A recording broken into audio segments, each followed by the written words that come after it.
Hi, Doc Martin for the Zero Channel, KRAZ TV, with another book review.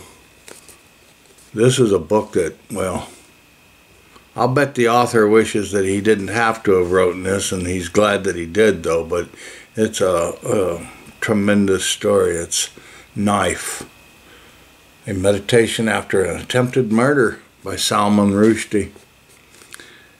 And that attempted murder was him. This is where he lost his eye. This is a picture of him. The fatwa against him by the Ayatollah Khomeini 33 years ago,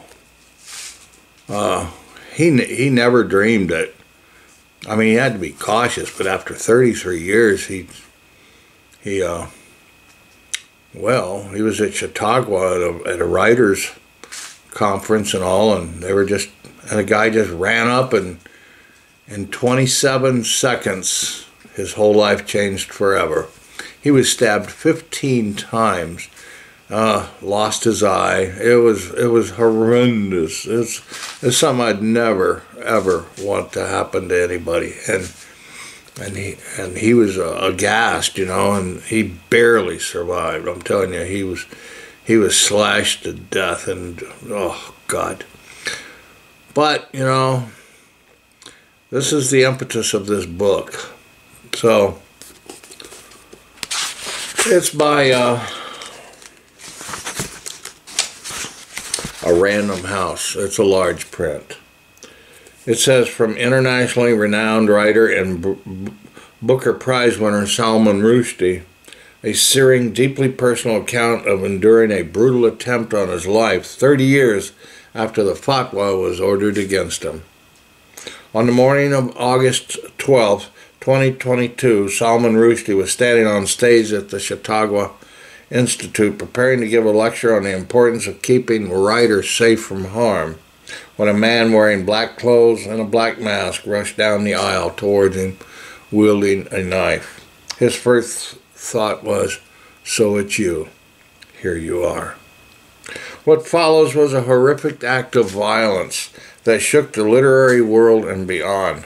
Now, for the first time in an unforgettable detail, Rushdie relives the traumatic events of that day and its aftermath, as well as his journey towards physical recovery and the healing that was made possible by the love and support of his wife, Eliza, his family, his army of doctors and physical therapists, and his community of readers worldwide. Knife is Rushdie at the peak of his power, writing with urgency, with gravity, with unflinching honesty. It is also a deeply moving reminder of literature's capacity to make sense of the unthinkable and the intimate and life-affirming, to make sense of the unthinkable. An intimate and life-affirming meditation on life, loss, love, art, and finding the strength to stand up again.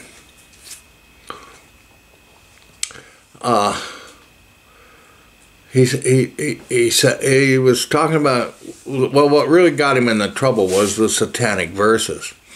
And he said, really, that really wasn't, one of his first books, of course. He's written over 20 or so.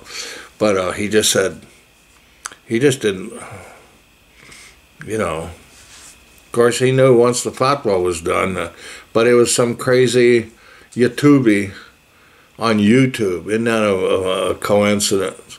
And this guy was a deranged idiot.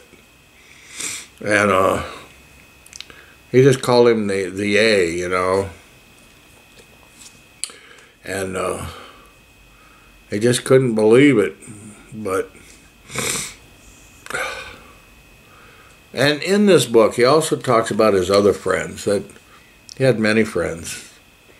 I noticed that he had, one of his dear friends that passed away was Christopher Hitchens.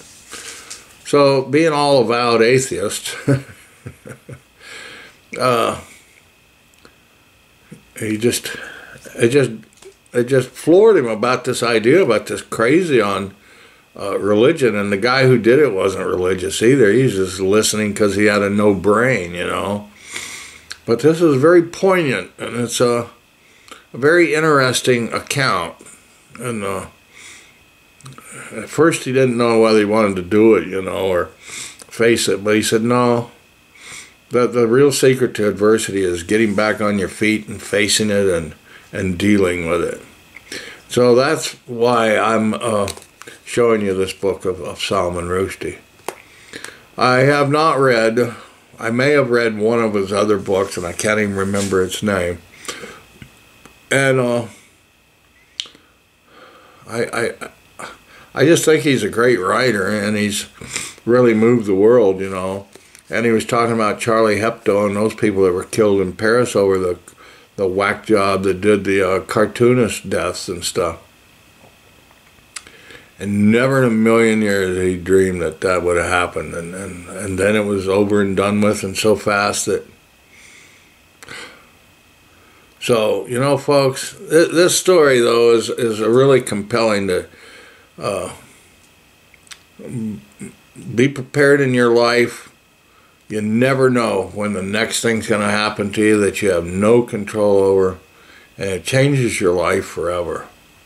So reading this one, it was very important for me because it's about the incident that happened to him, and I think that's important. I think it's important that people read, if you're going to read any Rushdie, I would read this story because it's so poignant and to the point.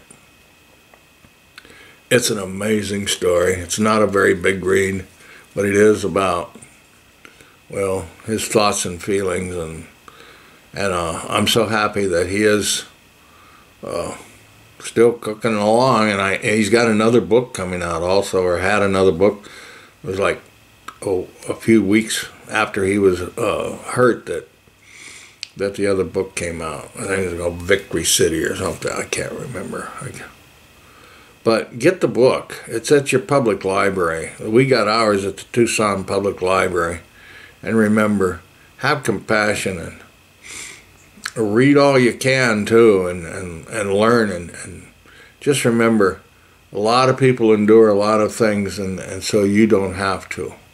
So with that, I'm going to bid you adieu and keep reading. It's Salman Rushdie, Knife. Thanks, goodbye.